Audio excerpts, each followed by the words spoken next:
Hello, everybody. Thank you for tuning in to the Liberty Report. With me today is Daniel McAdams, our co-host. Daniel, good to see you. How are you, Dr. Paul? Good. Good. I imagine you watched a few football games over the weekend, and I don't know whether you tuned in to the demonstrations or not, but it certainly got the news. I don't know who was playing, what was happening, and there was a lot of attention to something else. And of course, that's this whole thing, the big fight between Trump and the NFL, and what the players are allowed to do. And Kaepernick, months ago or a year ago, stirred this up that he was going to use this as a political forum.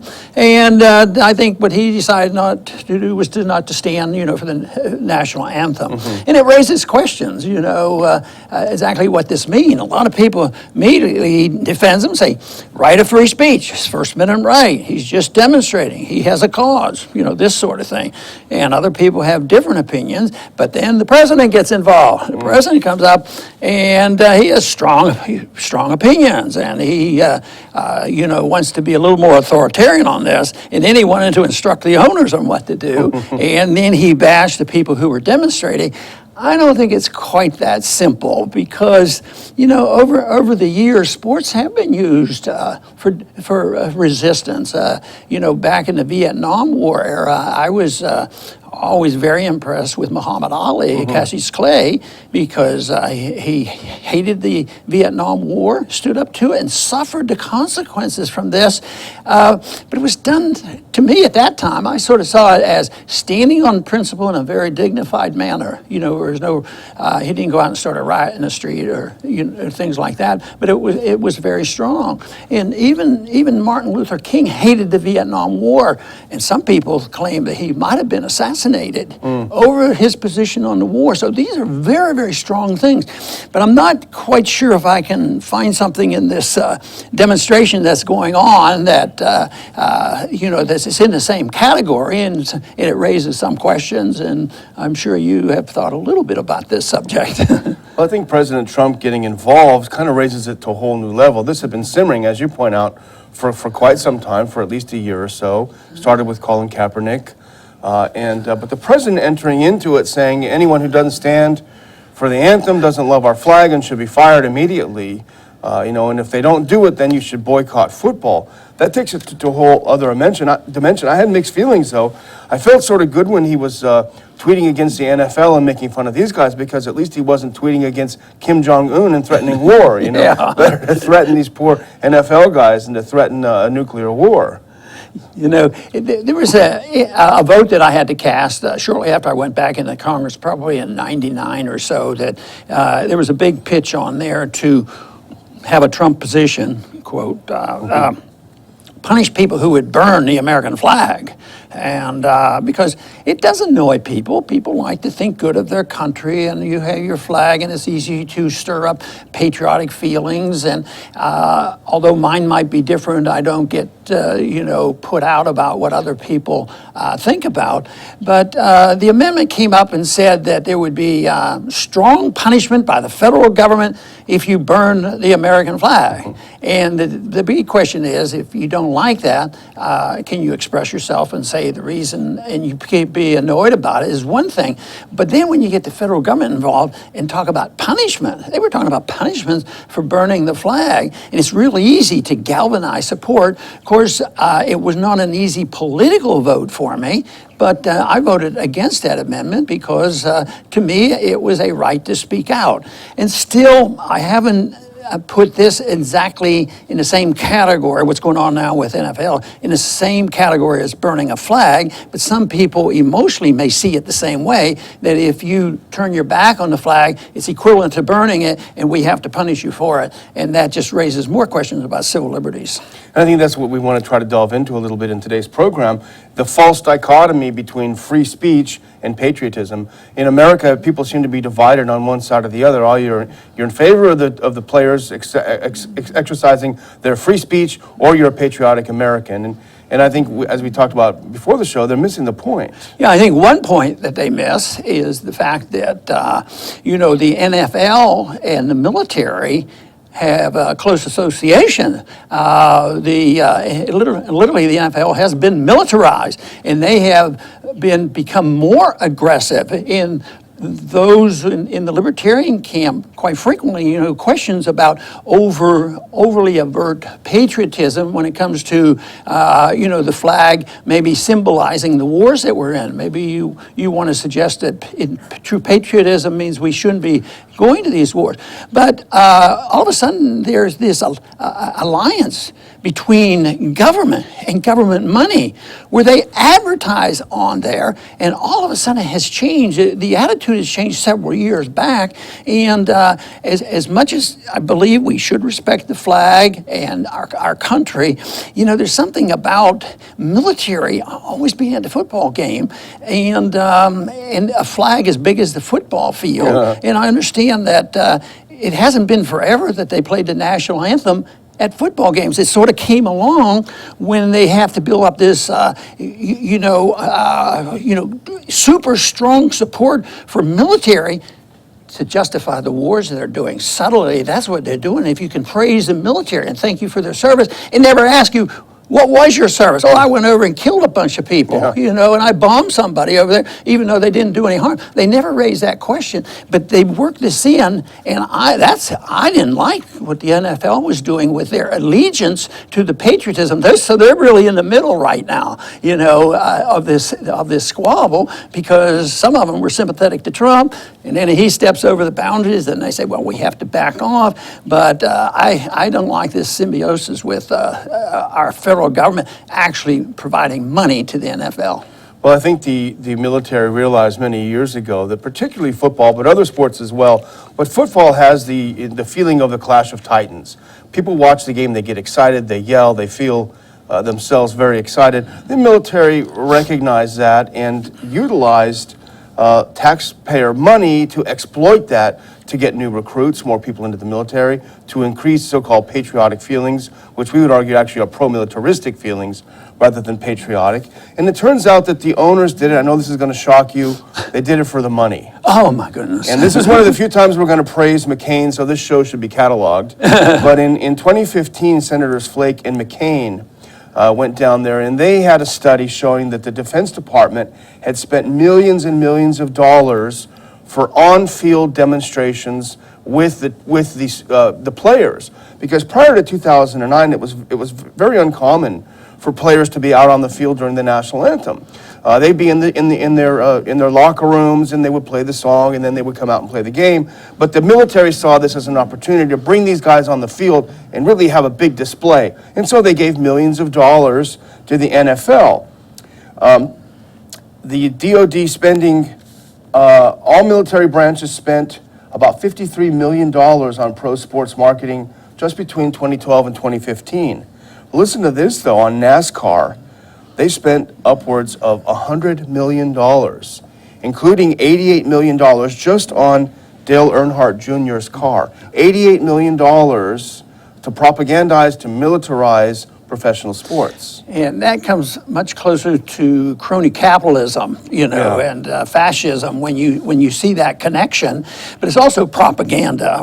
I think it's war propaganda so often. So we have the demonstrators out there now, and if you had libertarians out there demonstrating, they probably wouldn't do it because they would think about property rights.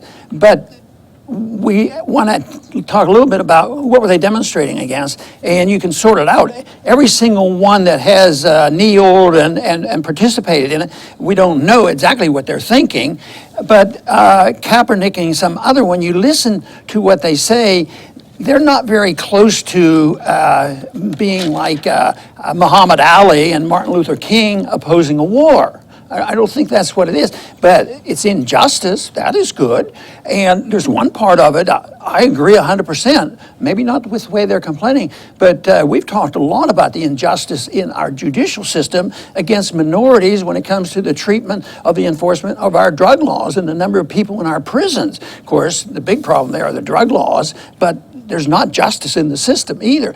But that is one thing, but I don't think that's what they were talking about, because the image that I got, and I may be wrong on this, but the image I got, they were much closer to Black Lives Matter, because they weren't talking nonpartisan libertarian person, for real justice and property rights and these sorts of things. So I think it was closer to that, and they argued more about the problem with there's a lot of poor blacks out there. Of course, there's a lot of rich blacks too, and blacks have been a president of the United States, so that is one thing. But they complain about this, and they should, but it's not so simple because I think they talk about social justice and this sort of thing, and that is confrontation, and Trump says that.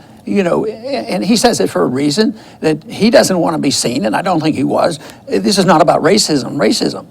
But, Black Lives Matter, the logic seems like that is racism. I mean, they use pretty strong terms, racial terms, but that's not what they're talking about here.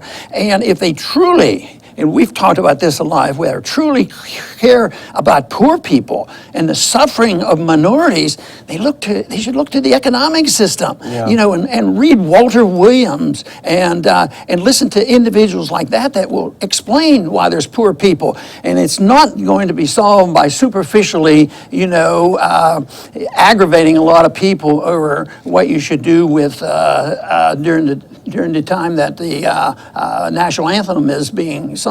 And I do know libertarians that personally, object to some things in the national anthem, and they, think that the super patriotism and the flag and what they do, with football. To me, I think it's sort of the subtle justification that what the military does cannot be wrong, and it's the conditioning for the American people and the people who aren't into politics, the ones who go to football games, to support war. To me, they come up to me and they thank me for my service in the military during the 1960s. That's the last thing I need to hear. I think if anything, they should challenge me. Why weren't you more outspoken against it, like Martin Luther King was? So that to me is a big problem. So we're saying essentially that a lot of their hearts are probably in the right place, but they're kind of missing the point. We talked about it earlier, the issue of the drug war and how that affects minority populations more. What about things like the Federal Reserve? It would be great to have a conversation with Mr. Kaepernick and a few of the others about how the Federal Reserve System impoverishes minority communities through the printing of money, through the hidden taxes of the inflation tax and others. There's a kernel there, but they need to watch the Liberty Report. Yeah, there you go. Now, I think the biggest issue here is the whole issue of the First Amendment. Because some people say, well, they have a First Amendment right. They have a right to do this. It's not quite so simple. We have a First Amendment right to be able to broadcast here, and we have a First Amendment right to keep somebody out of here from barging in because we own the property. So it's property and First Amendment rights saying things. So the question comes, well, who then is responsible if this is going over the top, and if this is entertainment, and the people who are producing the entertainers, supposedly they were independent and they weren't owned by the government and getting funds from the government, they might say, well, the owners have something to say about it. Now, this might not be exactly the right analogy, but I was thinking that, I was in obstetrics for a long time, and I happen to be a Right Life doctor. So what if I hired somebody, and after they got to working for me, their main job was to talk to patients and advertise and pass out flyers on why this is how you get an abortion and promote the whole cause of abortion. Well, disregarding the right and wrong of that issue, I'm the owner of the clinic, and I have a right. That's not their free speech to do this. So the owner of the football team really is responsible. If they want to do it and ignore it all, then still, if people object, there's a wonderful example to it. It's a libertarian answer. Martin Luther King used it, and it's still being used frequently, maybe more so now, and that is boycott. And I understand that a few people might boycott. Trump, gets behind the boycott. But that doesn't sound right. I mean, because he also threatens people. Yeah. But I think the only kind of boycott that really works is spontaneous. And people say, look, we're tired of this. We want to go and watch football. We don't want to listen to this stuff. And I think the point has been made that there was a time when the ball players didn't attend the national anthem. They stayed in before all this occurred. They didn't even come out until afterwards. It's relatively new, that this whole issue, and it's because of the DoD money. But you're right. The whole problem is solved with property ownership. You think of someone like Kraft, who owns the Patriots. I think he's a conservative. I think he was a Trump supporter. He may tell his employees, "You are going to stand for that anthem, or else." And there may be some other liberal owner who says, "Hey, it's up to you." And if the liberal team, if the liberal owner's team, if people don't support it, then he's going to take a hit in his pocketbook, and he may change his policy. That's true across the board. And if the market is there, and the people get freedom of choice, the market will speak, because they'll say, I don't like what you're doing, I'm not coming to your games, and they can boycott it. But we're trying to make the point that property is so important in sorting out this problem, but I think all civil liberties can be worked out. What about religious liberty? Nobody can walk into the church that we might attend, we have certain beliefs, and go in there, I want equal time to preach atheism or something. Everybody knows you can't do that. It's the property. What about sexual freedom? Yeah. That should be property. You can't come into my house or my bedroom and tell us what to do. Yeah. And it should be that way in all commercial transactions, even stores, even restaurants. That's where you really raise the ire. Yeah. But then again, what if you overstep your bound and put up stupid signs and said, "Oh, we only want Hispanics because we're a Mexican restaurant"? Yeah. That'd be stupid. Yeah. And the market would take care of that so fast. But property.